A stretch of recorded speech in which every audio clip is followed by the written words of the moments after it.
and get it. And for them, it was, it really opened my eyes when I saw it. I also want to add that I was just wondering how that one citizenship is considered stronger than the other citizenship. Because I'm from Indonesia, so I have difficulty with moving to another country with the visa and everything, but it's for another citizenship, it could be much more easier. So it was just interesting. I don't know. Kasha, any comments? You can also come back in the second session. Zhangxing, any comment, question for now? No? Pai Zhensong, any comment? You can do that in Mandarin or English. Yeah, over there. I'm honored to hear your lecture. 我想说中文。好 I can translate his from Korea. Yeah, go ahead. 我以前听过美国1960年代的时候，女性还有privileged person 他们就有一个组织，然后一起抗议，然后女性运动比较强了，然后以后资本的权利比较强的时候，他们没办法继续进行那个活动。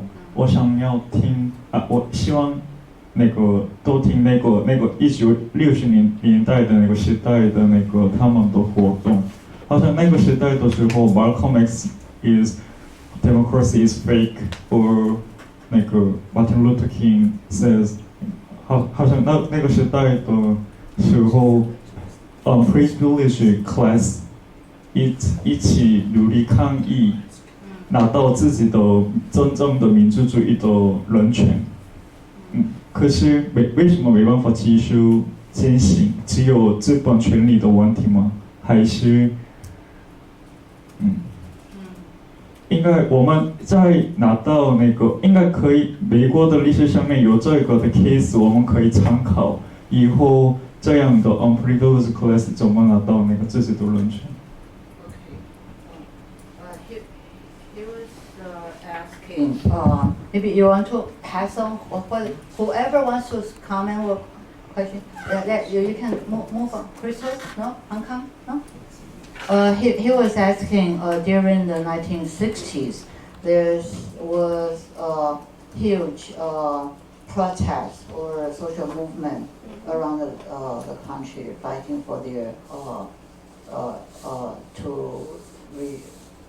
for their right, but why does this spirit of revolution why couldn't it continue and persist in later years?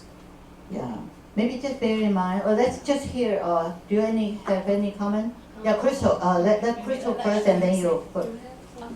Just briefly, okay, 1 2 comments and then we move on. I have just only one question maybe about the situation now in Hong Kong. And we also observe that now the police are using some unequal force to our citizens. So I would just like to ask, is there any historical events or social movements that maybe can give us some inspiration in what we can do in the next year, just for some reference? Yeah. Okay. Yeah. Next one.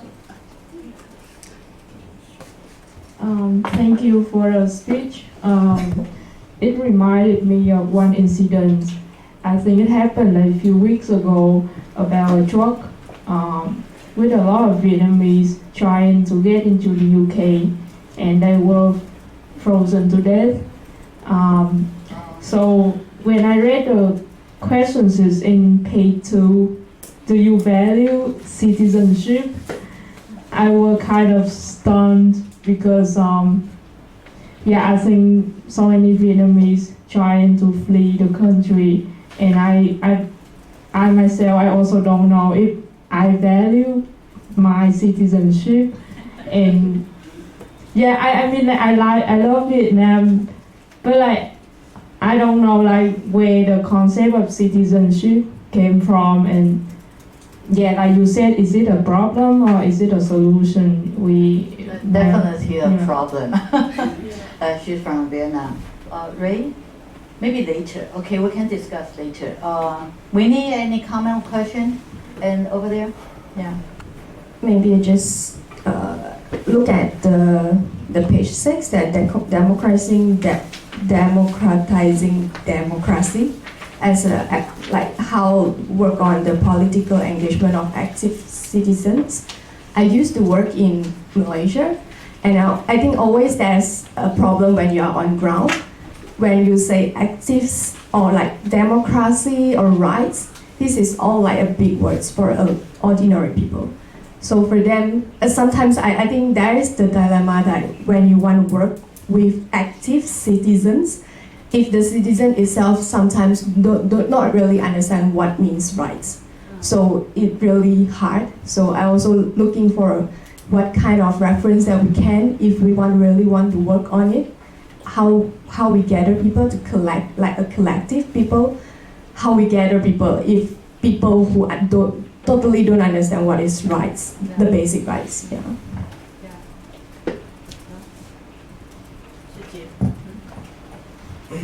Okay, I'd like to mention briefly about the very situation I'm facing up with as a person who came from mainland China. And actually, I came here without any passport and visa, and only a piece of paper as a certificate of my identity in here. But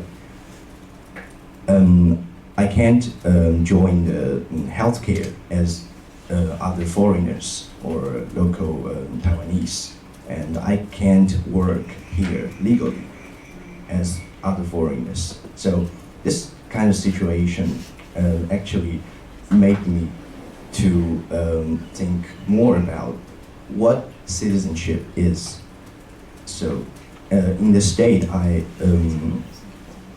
the only moment that I feel the citizenship is the moment when I confront with the authority, because we don't have any vote or other things. Generally, I think political activism or getting political is a very significant way for people to feel citizenship.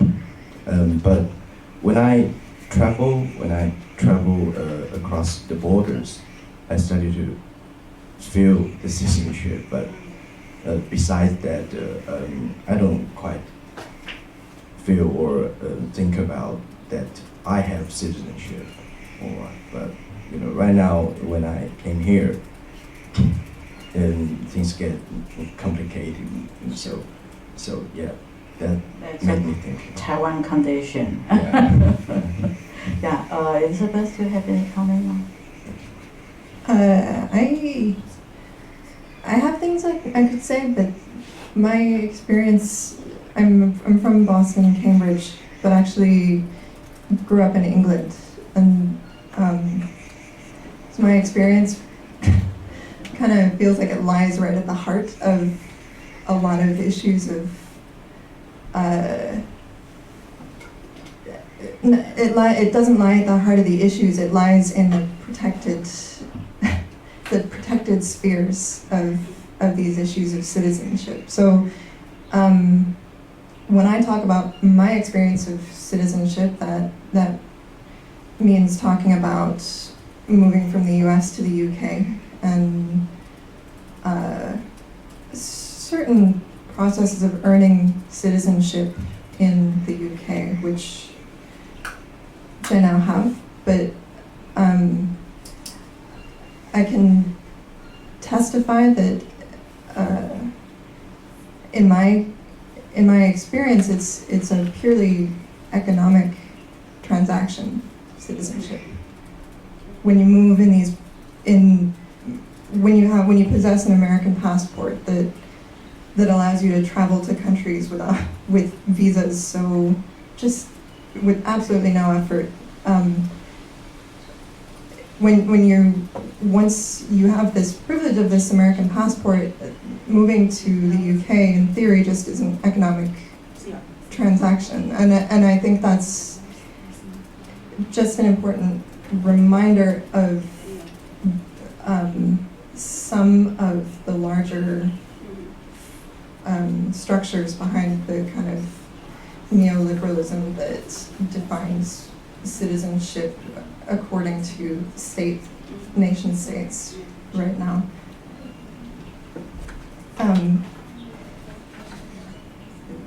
My experience is also complemented with, I'm trying to figure out how to summarize. Even this privileged experience that I have of moving between was fraught with problems that were solved financially. So, bureaucratic paperwork is often used, and its misunderstanding or its complexity is often used as an exclusionary force.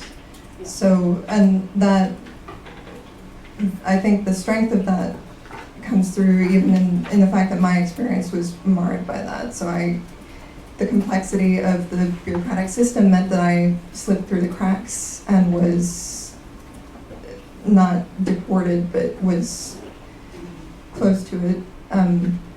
And it's, again, financial bargaining that is the only solution to those problems. And so with this experience, at the same time, or shortly after this happens, actually in the UK, the immigration agency has trucks that drive through towns looking for those that don't have the economic privilege to combat their position in this fight for citizenship. So I'll leave it at that. The student there from Vietnam also responded to your talk in the first half. That is the revolution and the people's self-determination took place in Vietnam, but the fact is they suppressed or they excluded or they tortured those people who had land, those people who were viewed as bourgeois or middle class people. So that after the revolution, after the nation state was built in Vietnam, actually right away there's a very sharp stratification concerning the citizenship. Not to mention that they excluded other minority groups, right?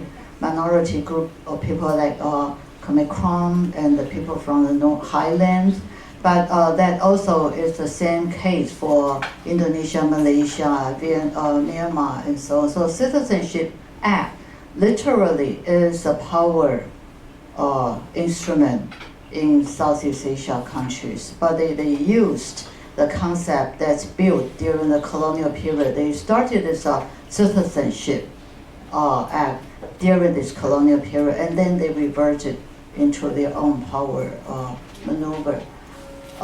Do you want to take a break? I think maybe that we're ready probably for a break. Yeah, right. Sure.